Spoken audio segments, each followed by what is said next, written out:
7 décadas separam o Brasil de um tempo em que não existia uma pasta do governo federal exclusiva para a saúde. O ministério do maior programa de vacinação do mundo, do Sistema Único de Saúde, do Mais Médicos, das grandes campanhas pela saúde coletiva.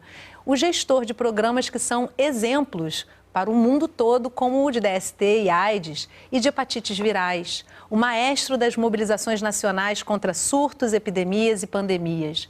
Hoje a gente vai celebrar os 70 anos do Ministério da Saúde.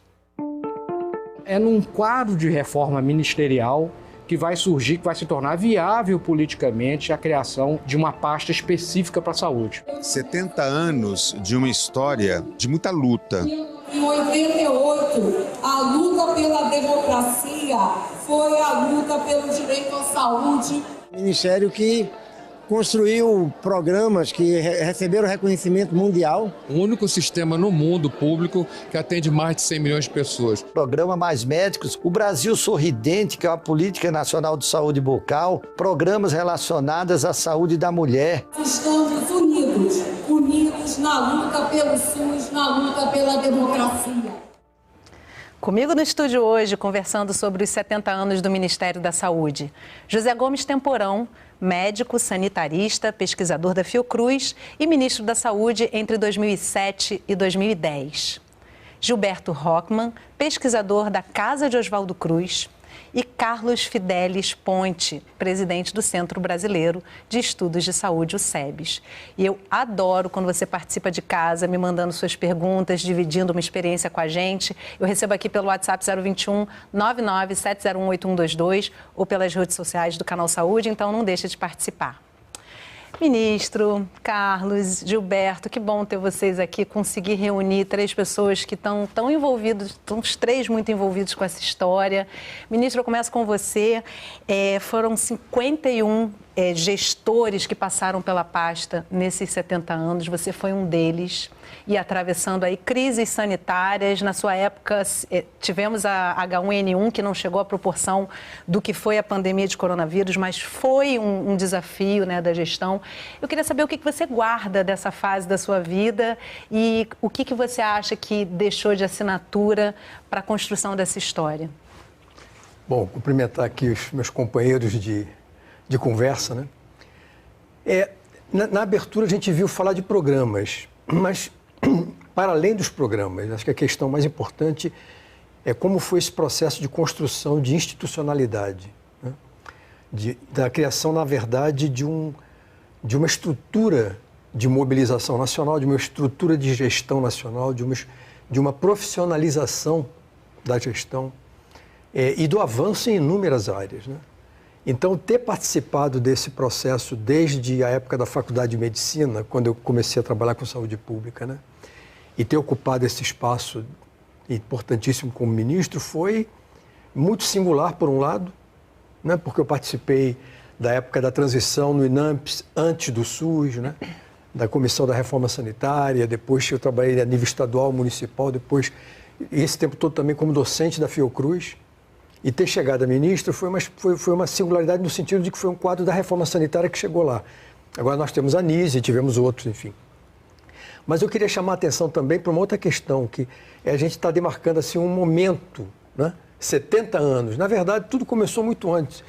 Isso vai ser falado aqui, não é? Você pode dizer, o Oswaldo Cruz talvez tenha sido o primeiro ministro da Saúde, não é? Uhum. Enfim, e existiam instituições e estruturas pré-ministério que tiveram um papel fundamental nessa história também, não é? Então, acho que hoje seria muito legal aqui a gente conversar um pouco sobre como é que foi esse processo de construção, né? Como é que ele se deu, as rupturas que aconteceram mais recentemente e como é que está se dando agora esse processo de reconstrução, liderado pela Nízia, primeira mulher ministra da Saúde. Que coisa boa, né? A gente celebrar essa data com isso e também pensando aí que esses programas são só a pontinha do iceberg dessa história, né, Temporão? Carlos, o SEBS faz parte dessa história, sempre esteve ali presente na construção, na reforma sanitária. Queria que você trouxesse um pouquinho do quanto se o Ministério da Saúde se mistura com o SUS, na medida em que o SUS é estabelecido como um programa, o maior programa democrático, será que a gente pode chamar assim, do Brasil, né? Qual é a importância e em que medida eles dois se misturam? Qual é a importância dessa relação e em que medida os dois se misturam? Gilberto, Temporão. Eu queria começar falando assim que o SEBS tem uma participação importante, né, porque ele está lá na origem do movimento pela reforma sanitária e aí existe uma conexão de duas linhas paralelas que marcam a história da saúde no Brasil. Uma segue a linha da assistência médica, muito pautada pela medicina previdenciária, que hoje estão nos planos de saúde, e a outra das ameaças coletivas que ficava a cargo do Ministério da Saúde e Educação, né? E que ficou a cargo do Ministério da Saúde até se juntar no SUS. Né? Então, esse momento, o Ministério passa a ser a outra coisa a partir da Constituição de 88 e que se permite que essas duas linhas paralelas, elas encontrem um ponto de encontro, né? Se bem que a gente tem problemas, né, nessa junção, né, com o setor privado ainda, ao meu ver, fazendo um dreno dos recursos públicos. Mas eu queria marcar nessa conversa essa coisa paralela e que se une nesse momento e que nos coloca desafios para frente, depois, principalmente, dessa última gestão em que a gente está saindo de terra arrasada. A ministra Nízia está tendo um trabalho descomunal e brilhante no que está fazendo, né, de reconstrução de tudo que a gente viu aí depois da pandemia, dos mais de 700 mil mortos e todas as barbaridades que nós vivemos. Gilberto, vou trazer um pouco de cada uma dessas colocações para você. A Anísia vem da casa de Oswaldo Cruz, vem da Fiocruz, vem da história da reforma sanitária, como o Temporão bem mencionou. Nesse momento histórico, como é que você vê a primeira mulher e também uma pesquisadora, uma cientista da ciência social, né, chegando ao Ministério da Saúde? Que momento histórico é esse? Eu acho que, enfim, é um prazer estar com meus colegas e amigos aqui. Eu acho que ela coroa, de uma certa maneira, também um longo processo, né? Talvez a gente possa pensar em 120 anos de luta por um Ministério da Saúde, se você pensar em Oswaldo Cruz, como o Temporão chamou atenção. Então, é um longo processo, complexo, né? E que acompanha, tem 70 anos do Ministério, mas tem uma história mais longa e acompanha as mudanças radicais na sociedade brasileira, como, enfim, com Oswaldo Cruz, Chagas e outros, até a década de 70, um Brasil rural para um Brasil urbano. Então, portanto, é um trajeto que tem que responder a dinâmicas de mudanças da economia brasileira, de mudanças demográficas, mudanças epidemiológicas e mudanças também do ponto de vista, enfim, da compreensão do que é saúde. Eu acho que Nízia, como socióloga, historiadora, que também se dedicou a pensar o Brasil, né, do ponto de vista histórico e da formação social brasileira, é uma presença importante, inovadora, não só como uma mudança no sentido de gênero, quer dizer, uma mulher, mas também de uma pessoa capaz de refletir sobre o Brasil. E eu acho que essa experiência histórica, longa, ela tem que ser demarcada também pelo fato que é a partir de 85, 86...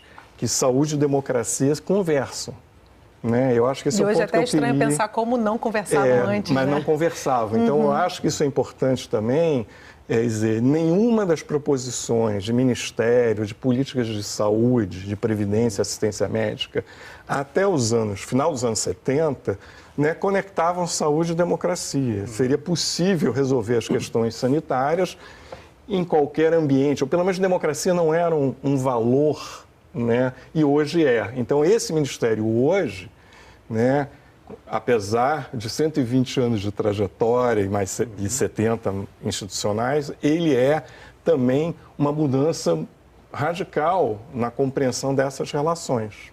Sim.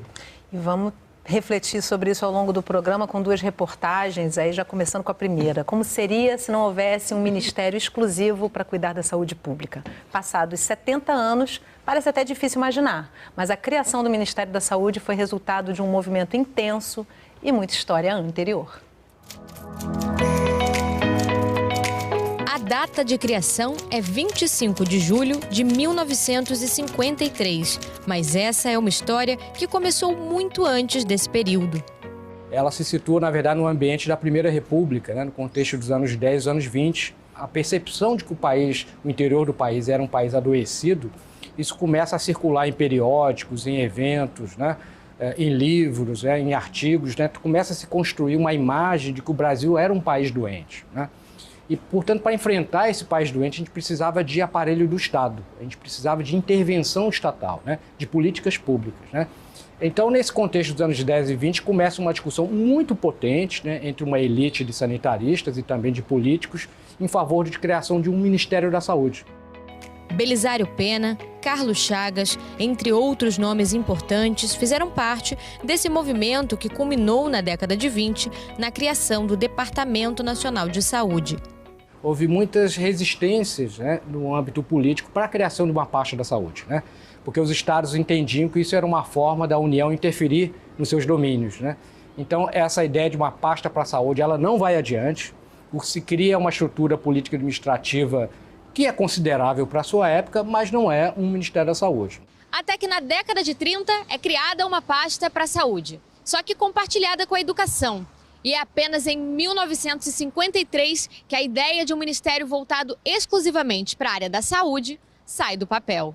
É num quadro de reforma ministerial que vai surgir, que vai se tornar viável politicamente a criação, em julho de 53, de uma pasta específica para a saúde.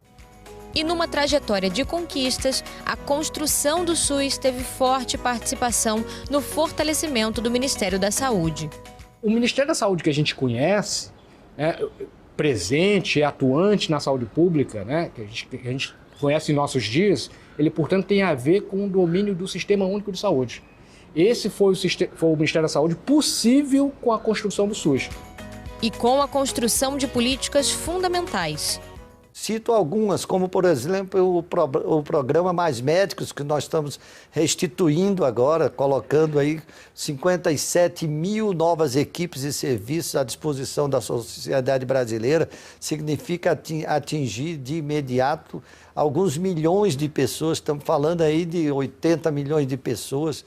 O Brasil Sorridente, que é uma política nacional de saúde bucal, que agora virou política de Estado, ela está inserida a partir de agora como acréscimo à Lei Orgânica da Saúde, a Lei 8080, portanto ela é obrigatória. Saúde bucal vai fazer parte do processo de direito à saúde, portanto estados e municípios não podem mais deixar de lado, são obrigados a instituir esse programa, programas relacionados à saúde da mulher, né? A dignidade da mulher, agora um programa importante sobre a questão da dignidade menstrual, as questões relacionadas como, por exemplo, a exigência de ter, na entrega de um programa como Farmácia Popular, né, os absorventes de forma gratuita, de atingir a saúde indígena com todas as nossas políticas públicas, inclusive recentemente enfrentando essa situação horrorosa que teve e que ainda estamos, que é da calamidade sobre os povos indígenas, em especial o povo Yanomami. Iniciativas na atenção primária, para todos os segmentos geracionais, na atenção especializada, a redução de filas tanto de cirurgias como de consultas. Nesse percurso de conquistas e desafios, marcado recentemente pela posse da primeira mulher ministra da Saúde, a expectativa pelo fortalecimento das políticas de saúde é alta e dialoga com a importância da participação social na construção e manutenção do SUS. Viva a participação social do SUS, porque ela é um mecanismo democrático, né? Ela tem uma dimensão ética democrática, mas ela também tem uma dimensão de tornar as políticas mais inteligentes. Ela tem, portanto, uma dimensão técnica, né, que é tornar as políticas mais viáveis, mais azeitadas, né, àquele que interessa, que é o usuário do sistema de saúde. E olha, já volto aqui trazendo algumas mensagens da nossa audiência. Quero agradecer você que está em casa. Se você ainda não mandou a sua participação, encaminha aqui logo para a gente. Eu trago aqui primeiro uma mensagem da Rita Bibi. Rita, beijo para você. Ela manda de Mogi das Cruzes, encaminhou para a gente pelo WhatsApp. Parabéns ao nosso Ministério da Saúde, do SUS, sempre resiliente, verga, mas não quebra. Rumo à reconstrução. E o Rodinei, beijo Rodinei, que bom ver você aqui de novo, ter você aqui com a gente. Ele encaminhou para a gente pelo WhatsApp uma mensagem para você, ministro. Ele diz assim: que prazer ver o ex-ministro Temporão participando do debate. Trabalhei no gabinete dele quando ele passou pelo INAMPS em 1985. O Rodinei é um telespectador que está sempre aqui com a gente. E aí, eu acho importante eu queria trazer para o público leigo mesmo, ministro, para quem não entende o funcionamento até do Estado, muitas vezes, né? Qual é a função do Ministério da Saúde e em que medida ele poderia, a gente vê muitos ministérios surgindo e desaparecendo, superministérios envolvendo várias pastas. É possível hoje extinguir o Ministério da Saúde? Seria impensável, não é? Mas é interessante para quem está nos assistindo entender o seguinte, quer dizer, lá atrás, né, a saúde era vista, digamos assim, havia uma certa cisão, né, entre o que se pensava como doenças de impacto coletivo, né, como a tuberculose, a malária, a doença de Chagas e outras patologias, de um lado, e então era um Brasil mais rural, que sofria com essas patologias, e o cuidado individual, né?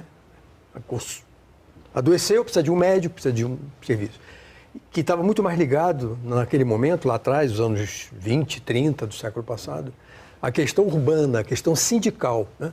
Na verdade, o Rio de Janeiro o Rio de Janeiro e São Paulo assistiram greves importantíssimas dos anos 10 e 20, e o resultado desse grande movimento sindical de esquerda, anarquista, comunista, foi a criação das caixas de aposentadoria e pensões, que depois vão dar origem aos institutos e lá na frente ao INAMPS. Ou seja, quem tinha emprego garantido, formal, vinculado, tinha acesso a uma determinada assistência. Então, esses dois mundos completamente distintos, só fazendo um parênteses, é importante chamar a atenção que mesmo essas campanhas verticais de controle das grandes endemias, surgiram iniciativas bem modernas, né? É importante, como a Campanha Nacional de Saúde Mental, a Campanha Nacional de Combate ao Câncer, né? Que mais à frente foram muito importantes na construção do novo ministério. Então, e de um lado a participação social também, que seria o terceiro elemento. Veja bem, o Brasil faz conferências de saúde desde os anos 40 do século passado, mas eram conferências limitadas à burocracia do Estado, a especialistas e ponto, né? E na oitava, exatamente, o primeiro momento que a sociedade participa, né? Então, esses mundos todos se encontram ali naquela conjuntura dos anos 80, da crise da Previdência, quando começam as ações integradas e os sistemas unificados e descentralizados, primeiras iniciativas de fazer com que esses mundos do Ministério da Saúde, do INAMPS, da Previdência Social se encontrassem. E em 88, essa síntese, digamos assim, superior, se me permitem, né, ela encontra abrigo ali, está expressa no artigo 194 da Constituição, que é brilhante, que é sensacional, na saúde, um direito de todo dever do Estado, através de políticas econômicas e sociais. É uma coisa muito mais profunda, não se trata apenas de assistência, é de tentar interferir no que impacta diretamente e indiretamente a saúde das pessoas e a saúde das populações. Então, acho que é disso que nós estamos falando aqui. E agora é um outro momento. É um momento onde houve destruição e se inicia um processo de reconstrução num contexto, inclusive, inovador para a ciência, para as tecnologias, muito complexo. Acho que a Anísia tem um desafio grande, né? Gilberto, tem uma fala do Carlos Henrique Paiva ali na matéria. Ele fala que existiu muita resistência contra a criação da pasta porque os estados temiam que a União interferisse nos seus domínios, né? E era uma pasta compartilhada com a educação nos anos 30 ainda. E no contexto histórico, a gente vê que existe uma disputa continuada politicamente, são forças o tempo todo que quem está no executivo tem que lidar. A gente vê isso hoje, a gente vê isso em todos os governos, né? Mas como é que você identifica essa questão, a politização da saúde, né, nesse contexto histórico e na construção do SUS e do Ministério da Saúde, do fortalecimento do Ministério da Saúde? Eu acho que é importante lembrar essa questão, enfim, porque o SUS hoje é uma arquitetura interfederativa complexa, talvez não tenha igual no mundo, né? E pensando isso, que é outra inovação e algo, enfim, completamente diferente da experiência histórica que a gente estava tendo até 88, 90, né? Pensar que, primeiro, a dificuldade na chamada República Velha com a criação de mais um Ministério da Saúde ou da Saúde Pública tinha a ver com o fato que era uma Constituição republicana federativa radical, autonomia dos Estados. Então, pensar em qualquer intervenção, né, do Estado Nacional da União sobre os Estados, a não ser em casos de epidemia, era impensável, o Ministério da Saúde era visto como uma ameaça. Nos anos 30, quer dizer, numa situação não tão democrática, né, com Vargas, a criação da educação, no Ministério da Educação e Saúde, ela permitia, na verdade, já, né, um avanço sobre a situação anterior, ainda que Temporão, com razão, lembrou que o filé mignon da ciência médica estava no Ministério do Trabalho, Indústria e Comércio, né, onde estavam os institutos de previdência, que eram direitos para quem tinha inserção formal no mercado de trabalho, e a saúde ficava com o restante.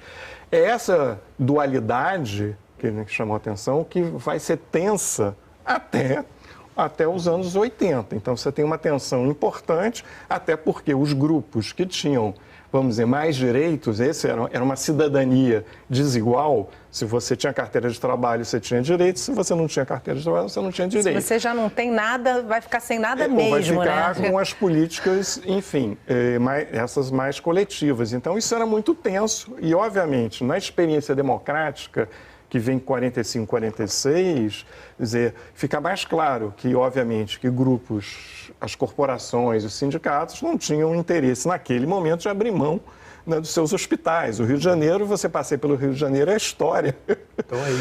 Estão aí os grandes hospitais, que eram dos institutos. Então, a ideia de junção sempre foi muito complexa. E mesmo os médicos também não se viam, né, os médicos da saúde pública, sanitaristas, e os médicos que atendiam a Previdência. Também havia uma resistência em relação a esses papéis. A criação em 53, ainda que tivesse uma proposta de reforma administrativa do governo Vargas, isso lembra também situações do mundo da dimensão da política democrática, né? O Vargas, em algum momento, precisou abrir espaço no seu ministério para os grupos do Amaral Peixoto, do antigo PSD, né, aqui do Rio de Janeiro, e, portanto, ainda que fosse uma reivindicação histórica, né, a decisão política de criar um ministério pontual, né, não que não tivesse uma história, não é só isso, deixando claro, foi uma decisão que você precisava de abrir espaço para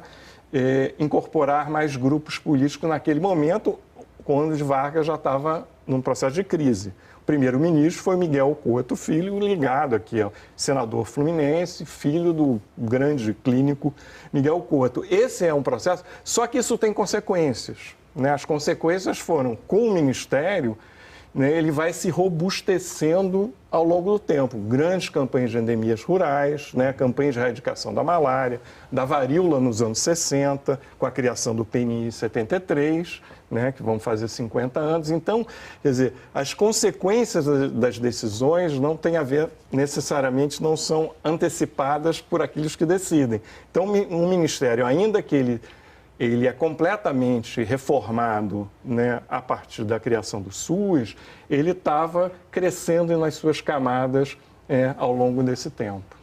Fidelis, tenho aqui uma curiosidade da eterna estudante de história. Eu acho essa história do SUS, da saúde pública do Brasil, fascinante, assim. Ali, véspera da criação do SUS, final dos anos 80, início dos 90, debate democrático acontecendo no meio ainda de uma ditadura que chegava teoricamente ao fim, né, de uma hora para outra, assim.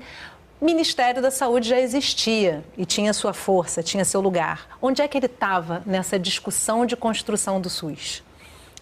Como acho que o Temporão já abordou aqui, havia uma crise também na Previdência, né? Já se percebia que a Previdência não iria dar conta do que tinha que fazer, e existia a ideia, já desde 86, pelo menos já maturada na 8ª Conferência, de se instituir um sistema único. Ele vem sendo ensaiado, o SUDES, ele vem sendo ensaiado bastante. Nesse aspecto, eu queria levantar uma outra questão. É a mudança do conceito de saúde. Né? Que é super importante, essencial, né, para a criação do SUS. E isso tem tudo a ver com a exclusão. Porque se você notar no antigo sistema, como se disser aqui, você tem uma carteira de trabalho, você tem acesso ou não. Populações, um grande contingente da população brasileira não tinha carteira de trabalho. Cito, por exemplo, as empregadas domésticas e todo o campo. Né? Então, essa era uma população de excluídos. Né? A maioria, né? A grande maioria de excluídos. Então, isso era um problema. Né? O SUS, ele começa, quando ele junta, ele tem que dar conta de um passivo enorme, né? Mas ele é muito bem estruturado porque ele tem orçamento, assim como toda a Seguridade Social estava lá estabelecida onde sairia as fontes. Ele não é uma coisa idílica, sem apoio estrutural. Ele estava muito bem estruturado.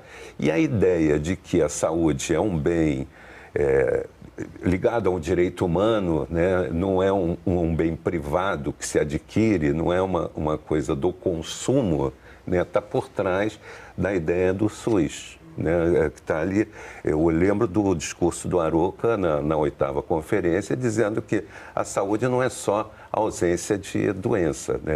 A saúde é o bem-estar físico, psicológico, bem-estar social. E ele acrescentava, inclusive, falando do professor Sinamon, falava da ausência do medo do abandono, do medo do desemprego, do medo da violência. Isso é maravilhoso, né? Imagina chegar, no primeiro momento, trazendo isso, quanto que não era impressionante, né? Isso é uma coisa, assim, fundamental e que a gente vive aqui, mas eu estive num congresso na Argentina e eu ouvi de uma colombiana dizer: o conceito de vocês, a ligação com a democracia é fundamental. A gente vai na esteira de vocês, porque no meu país ainda está muito ligado à assistência médica, saúde reduzida à assistência médica, né? E saúde reduzida a um direito privado que se adquire no mercado.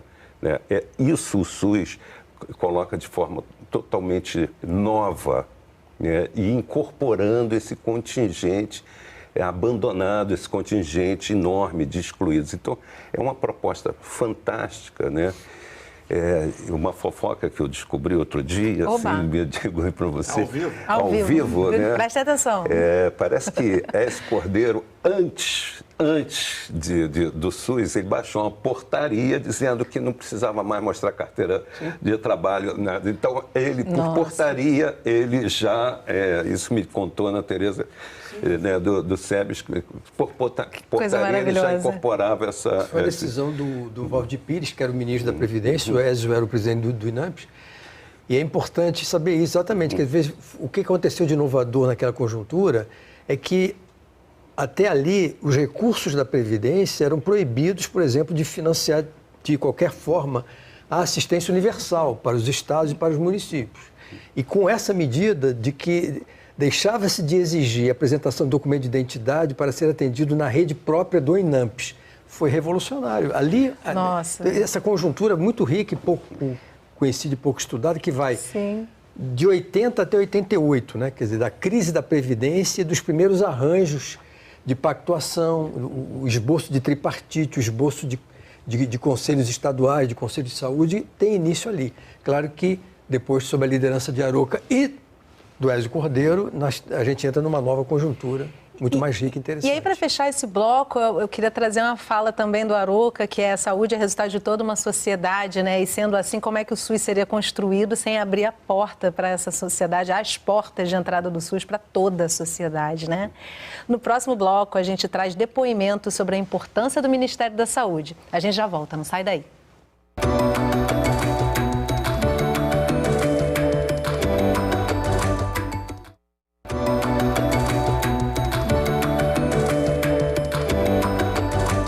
O Sala de Convidados está de volta conversando sobre os 70 anos do Ministério da Saúde. Comigo no estúdio para essa conversa, José Gomes Temporão, médico sanitarista, pesquisador da Fiocruz e ministro da Saúde entre 2007 e 2010. Gilberto Rockman, pesquisador da Casa de Oswaldo Cruz. E Carlos Fidelis Ponte, presidente do Centro Brasileiro de Estudos de Saúde, o SEBS. E você que ainda não participou do programa de hoje, manda suas perguntas, seus comentários para mim pelo WhatsApp 021 997018122 ou pelas redes sociais do Canal Saúde. A importância do Ministério está nas políticas coordenadas pela pasta, formuladas, implementadas e fortalecidas ao longo dessas 7 décadas. 70 anos de uma história de muita luta. É uma data importante, né? O Ministério completar 70 anos, um ministério que construiu programas que receberam reconhecimento mundial, né? O próprio programa de imunizações, o programa de AIDS. Eu participei há poucas semanas da Assembleia Mundial de Saúde e todos os países têm no Brasil uma referência de sistema público de saúde, o único sistema no mundo público que atende mais de 100 milhões de pessoas. No nosso caso, 230 milhões de pessoas. Construir um sistema universal num país com a dimensão do Brasil é um desafio tremendo. Quer dizer, é um ministério que ao mesmo tempo é parte do governo federal, mas é o coordenador, né, desse grande sistema descentralizado. E eu quero aqui lembrar também que em 88, a luta pela democracia foi a luta pelo direito à saúde de uma maneira muito intensa. O Brasil tem uma história de saúde pública, a própria Fiocruz, né, está na gênese da formulação do Ministério da Saúde, mas é um processo de conquista, né? A saúde vem como política pública evoluindo ao longo desses 70 anos, com a consagração da saúde como direito constitucional a partir de 88. Isso é fundamental. Se hoje os brasileiros vivem mais, se os brasileiros morrem menos, se os brasileiros construíram e têm à sua disposição um sistema único de saúde, ele se deve à luta pela redemocratização, naturalmente, mas a 70 anos de história de construção de uma política que é vital para os brasileiros e brasileiras. Eu tenho muito orgulho de, durante 2 anos, ter sido ministro da Saúde, ter participado dessa história, né? História feita por grandes sanitaristas, e eu acredito que o Ministério, com as suas equipes, não apenas com os seus ministros, agora com uma ministra, né, a novidade, ela deve a milhares e milhares de técnicos, trabalhadores e trabalhadoras, não apenas trabalhando aqui em Brasília, antes no Rio de Janeiro, mas espalhados por todo esse país, que construíram essa linda história. Temos um caminho duro pela frente, temos que estar mais unidos do que nunca, e unidos hoje na nossa diversidade. Somos diversos, mas estamos unidos na luta pelo SUS, na luta pela democracia. Uma história que ainda está para ser escrita, né? Porque o SUS que nós temos na Constituição, e essa é a grande conquista do Ministério ao longo dos 70 anos, né? Ele não se viabiliza, não se implementa só porque está na lei. Eu espero que a história que está sendo escrita possa ser uma história mais garantidora da saúde como um direito de verdade para todos os brasileiros e brasileiras. Vida longa ao Ministério da Saúde, pelo menos mais 70 anos aí na frente.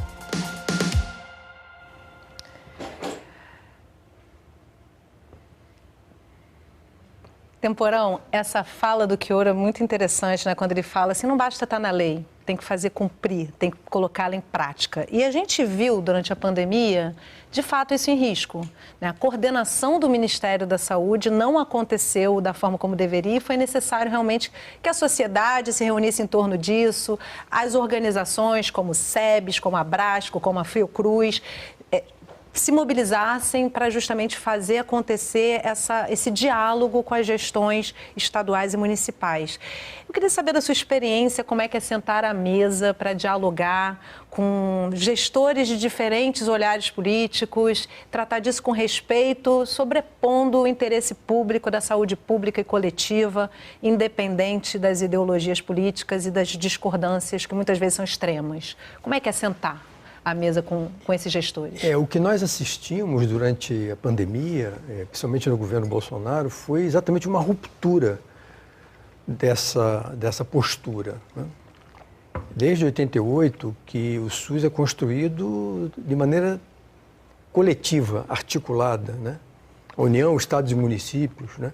E com o controle social, o Conselho Nacional de Saúde, os conselhos estaduais, as conferências, quer dizer, esse foi um modelo, um modus operandi que atravessou inúmeros governos de várias nuances ideológicas, né?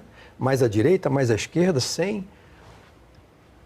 nenhum problema. Mas agora houve uma ruptura. Ou seja, num momento de crise aguda, o governo Bolsonaro faz uma leitura de que, na verdade, tudo que a ciência e a saúde pública recomendavam para enfrentar aquela situação extremamente grave eram desnecessários. E ele se omite. Então, a perda da articulação, a perda da liderança, a perda da capacidade, a perda de credibilidade e o abandono dos seus parceiros históricos, que são esteios desse modelo, levou a essa tragédia dos mais de 700 mil óbitos. Na verdade, o que aconteceu na prática é que o Brasil construiu uma governança paralela sem o Ministério da Saúde, né? Os estados e os municípios, meios de comunicação, instituições do campo da ciência, da saúde pública, especialistas, né? Construíram outro modelo. Eu diria que durante o governo Bolsonaro, o Ministério da Saúde, além de ter feito muito mal à saúde pública, que é um paradoxo, né? Foi um ministério que, na verdade, se omitiu completamente e, na verdade, era um espaço de produção de fake news, deseducando, desinformando, né? E eu acho que hoje, a gente está comemorando aqui os 70 anos, mas a grande homenagem tem que ser feita a quem constrói as instituições, né? As instituições nada mais é do que trabalho humano, coletivo, expresso em políticas, programas, ações e atividades. Então, a nossa homenagem aqui aos trabalhadores do Ministério da Saúde, sim, das secretarias estaduais e municipais, que foram, na verdade, para além das lideranças, que foram os verdadeiros atores centrais desse processo. Resistem, né? Eu queria lembrar uma coisa assim que Bolsonaro assume, o primeiro ato dele foi reduzir o salário mínimo e extinguir os conselhos, exceto o Conselho Nacional de Saúde, porque estava preso numa lei e ali virou um bastião, um foco de resistência, onde a sociedade pôde se apoiar. O trabalho do Conselho Nacional de Saúde foi fantástico. Construiu a 16ª sob a oposição do governo Bolsonaro, né? E ali também entidades da sociedade civil organizada em torno da Frente pela Vida, né? Estavam lá o SEBS, a Rede Unida, o Abraço e outros sindicatos e tal, se organizaram para chegar a propor um plano junto com o Consórcio Nordeste, com uma gama de atores, inclusive nas comunidades que estavam atuando, e foi proposto um plano de combate à Covid.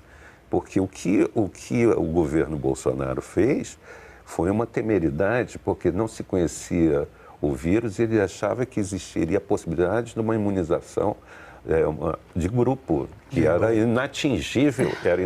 Ia morrer muita gente, e né? você colocava os vulneráveis sobre risco e não se sabia, e se provou depois, que o fato de você pegar a Covid não lhe conferia imunidade. Agora, poderia, sim, fazer com que o vírus circulasse, né? E isso gerasse variantes que poderiam escapar da vacina. Então, é uma temeridade completa. É inacreditável que a gente tenha vivenciado isso agora, fora, né? Coisas bárbaras que a gente assistiu, como pessoas morrendo sem oxigênio ou sem medicamentos para sedação de intubação. Isso é uma coisa assim... Agora, Carlos, só pasme que o Pazuello o Queiroga, que foi um dos líderes desse processo de destruição da saúde pública brasileira, vai lançar um livro agora de memórias desse período, cujo prefácio é do Bolsonaro.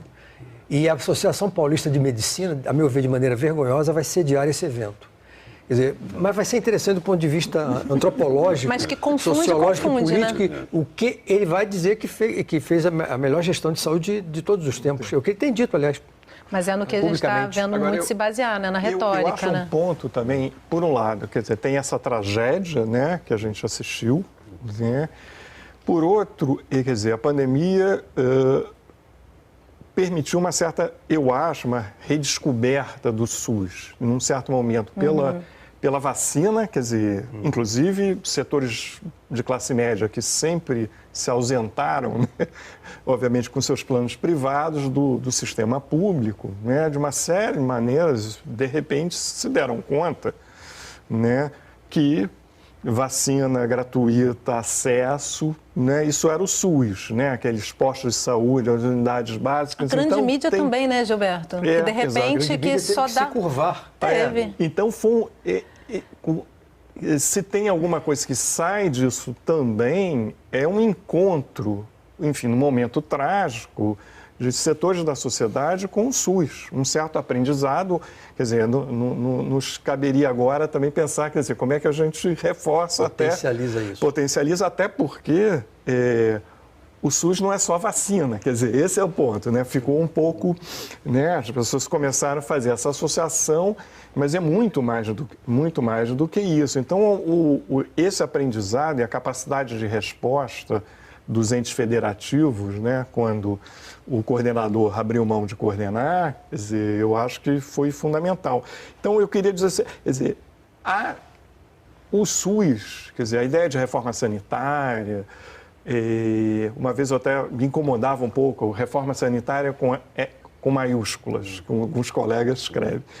Eu estou convencido hoje que eu acho que é com maiúscula mesmo, né, como fosse uma revolução. Você pensar que foi uma reforma, você, Temporão, foi um dos protagonistas, contra a corrente neoliberal, no mesmo momento histórico, no mundo inteiro, quer dizer, você fazia uma reforma contra a corrente. Saindo de uma ditadura. Saindo de uma ditadura e contra a corrente, porque a corrente vigente são os anos Thatcher Reagan e na América Latina, liberalismo, neoliberalismo. Então, acho isso muito mais. E a sua capacidade, enfim, de resistência, ainda que, como a gente tem falado, a gente já viu nesses 2, 3 últimos anos que não são favas contadas. Quer dizer, outra questão, quer dizer, como é que a gente avança, né, e não dá com uma ideia que eu particularmente achava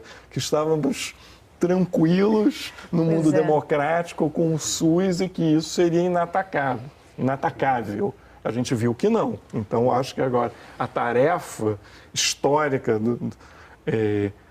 da sociedade brasileira, né, organizada, é justamente fazer com que o que a gente viveu não se repita. E a democracia é fundamental, como você colocou, para esse processo. E perceber a saúde como central na democracia, né? Enquanto vocês estavam falando, várias coisas me vieram aqui à cabeça, assim, por exemplo, como teria sido, como foi esse debate, tem até alguns documentários que tratam disso, na Constituinte, né? Na Assembleia Constituinte, imagina quantas forças querendo impedir que, de fato, isso acontecesse. E a questão da vacina, né, Gilberto, que muitas vezes, assim, é comum as pessoas falarem assim, eu não uso SUS, eu tenho plano de saúde. Eu falo, você não toma vacina? Aí a gente vai para a vacina, né? Mas tem a vigilância sanitária, aí a pessoa para e pensa assim, se não existisse o SUS, o seu plano de saúde teria um outro preço, né? Começa daí, né? Então, assim, refletir sobre isso. E tem mais, 95% dos transplantes de órgãos no Brasil são feitos pelo SUS. Exato. Medicamentos de alto custo para doenças crônicas são fornecidos pelo SUS. Né? 90% das sessões de hemodiálise são garantidas pelo SUS. Então, todos usam o SUS. Essa que é a questão. E o fato de ser garantido pelo SUS permite que esse paciente que tem um plano de saúde, juridicamente, acione a justiça para fazer com que esse plano pague também, porque o SUS Agora, a grande discussão, que é para um outro programa, não é para esse, Como é que se dá esse processo de construção de uma consciência coletiva na defesa da saúde universal? Porque o tempo todo a grande mídia vende o quê? Ter um plano de saúde faz parte do processo da ascensão social. A medicina privada é de melhor qualidade, ou seria de melhor qualidade que a medicina pública, o que não se sustenta. Né?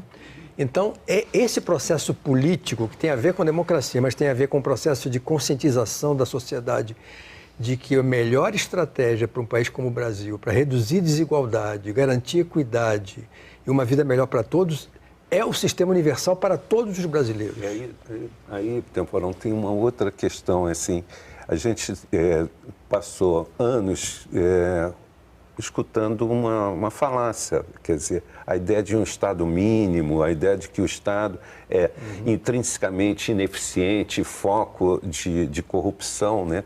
E a gente viu, assim, não existe potência no mundo, potência mundial que não tenha um Estado forte por trás. Robusto, a gente viu por trabalhos como a Mazzucato mostrando empiricamente que a verdadeira mão invisível que toca tudo é a mão do Estado, né? Que todas as inovações de relevo, elas são geradas no Estado. As vacinas que fizeram efeito agora foram financiamento público. Aliás, um parênteses, aqui, eu não sei como foi no Butantan, mas aqui na Fiocruz, a vacina foi uma decisão interna.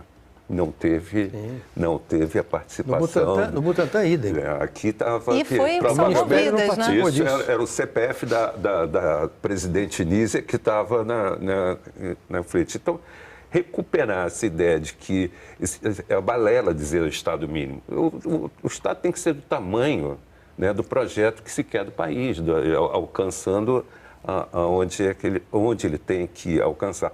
E a saúde, assim como entendemos, ela deve ser, a meu ver, um parâmetro de aferição do desenvolvimento, né? Ela pode trabalhar na dinâmica econômica, ajudando a dinâmica econômica. Temporão está aqui como um dos que lança a ideia do complexo econômico industrial da saúde, e a saúde pode e deve participar desse processo, e ela deve ser também um parâmetro de aferição do desenvolvimento. Se não é crescimento econômico, que a gente viu lá, o bolo cresceu... Sim. E diminui na mesma dimensão, né? E é interessante você trazer essa questão, né, de uma forma, de um parâmetro de aferição, porque o censo está finalmente saindo, aí os resultados estão chegando, né? E a gente pensar o quanto que a saúde está sendo demonstrada, a saúde do brasileiro está sendo demonstrada nesse censo. E aí a gente está caminhando para o final do programa, eu queria convidar, temos um tempinho ainda, mas só para a gente poder fazer uma reflexão com um tempo saudável aqui, a expectativa de vida cresceu, por exemplo, é um bom exemplo. Então, assim, o quanto que a participação do SUS modifica o perfil da sociedade, modifica a forma e a qualidade, o bem viver dessa sociedade, né? Então, começando por você, Gilberto, como é que você vê, pensando aí como historiador também, a evolução dessa sociedade com a mão do SUS e a mão do Ministério da Saúde como coordenador dessas políticas?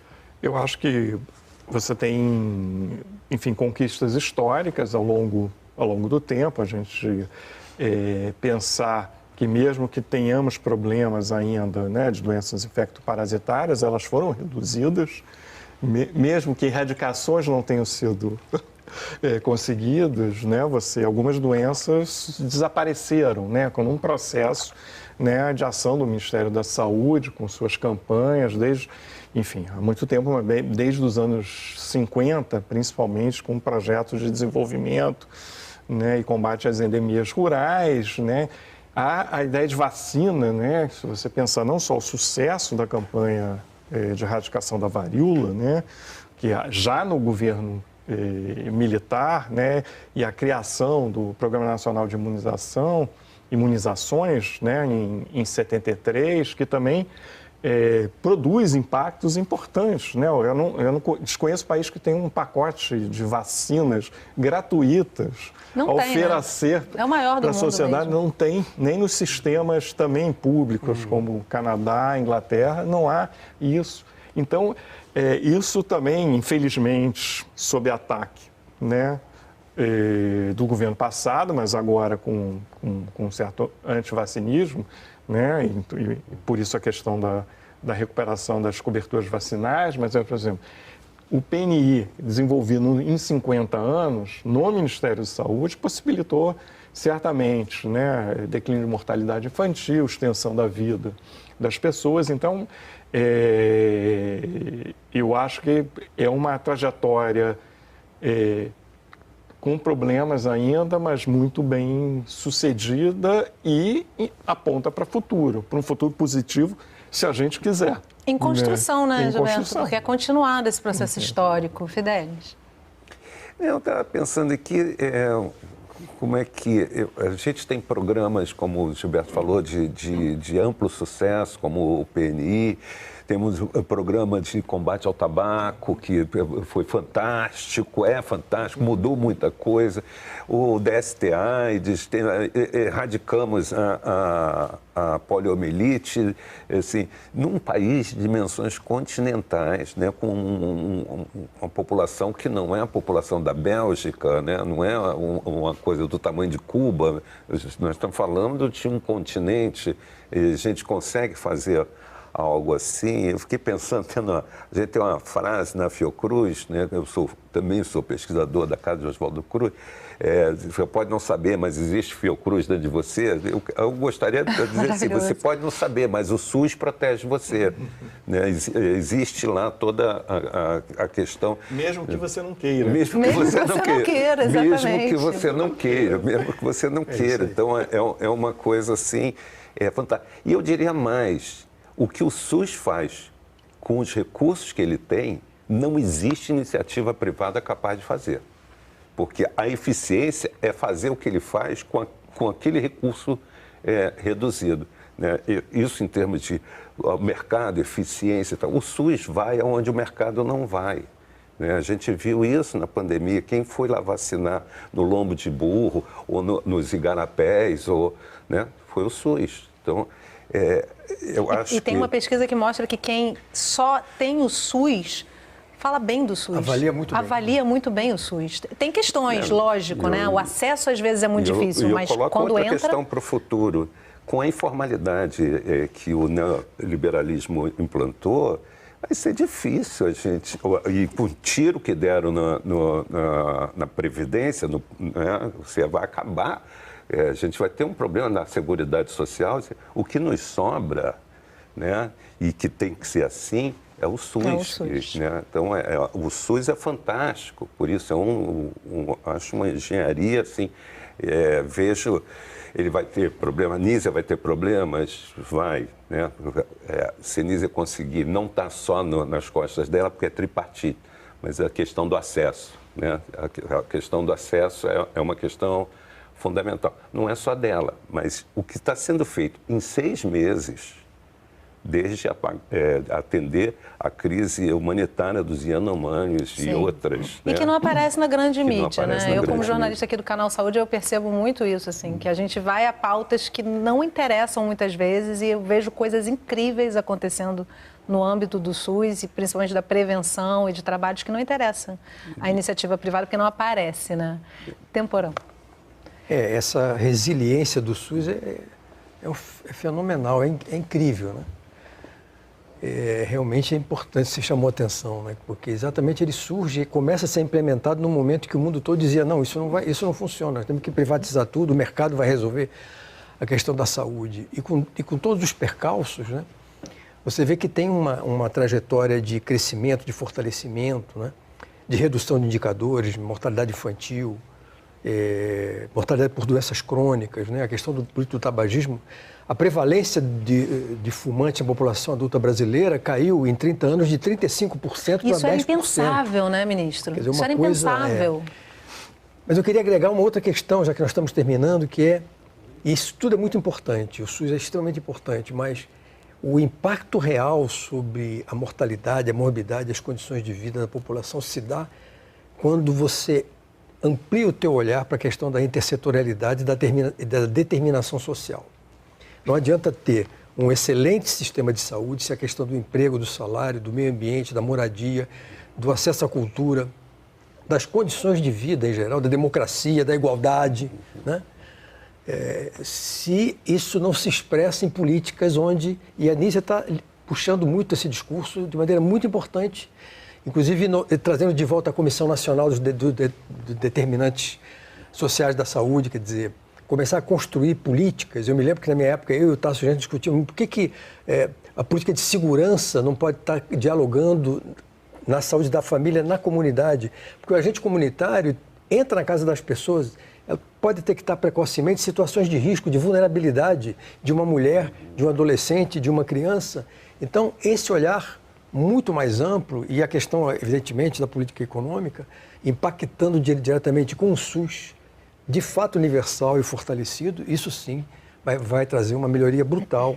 A gente vive das condições de vida. Uma epidemia de violência, né? Exatamente. Também combina no SUS. A violência é um problema de saúde pública. Sim, sim. Então, esse olhar mais amplo, ele é central, é fundamental.